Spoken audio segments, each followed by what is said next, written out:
Hi, this is Shu with a review of the Nike Zoom Core GP Turbo.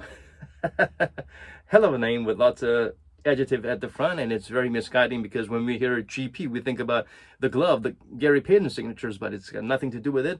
And it says Zoom Turbo in the name, but it doesn't have Zoom Turbo on the forefoot.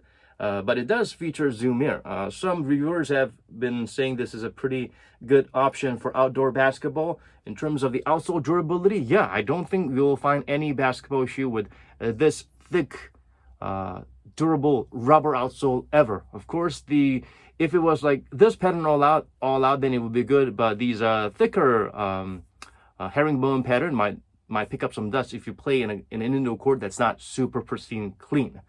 Still, it's pretty good, and the outrigger is pretty amazingly huge. The midsole itself is also large enough to work as an outrigger on itself. It features a zoom, sort of like a zoom stroble, like those two, but not exactly the same kind of zoom stroble.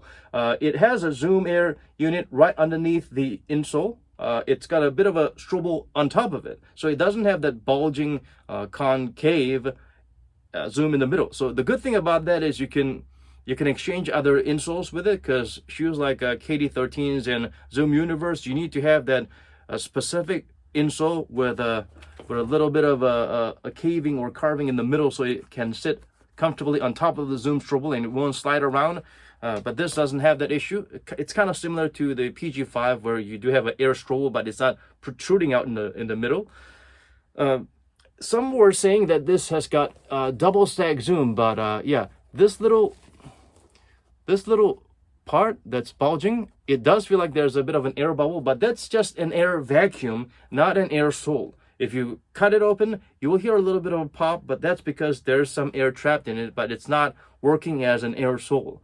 I guess, I don't know if it's a accidental defect or it's an intended defect or not, but it doesn't serve any specific purpose. It just happens to have a bit of a layer of air that gets flattened once you step on it, but it won't pop unless you put your full weight on it, or you pop it. But it's not an air sole. It's just got a full-length Zoom Air.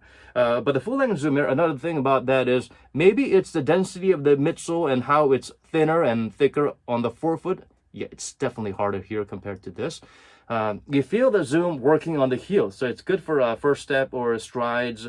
It's got a nice little curvature here, so you won't feel any clunkiness. You will have a nice roll or stride forward for that quick first step, or for that landing hard when you're not exactly balanced and landing on your foot flatly. Yeah, that's good.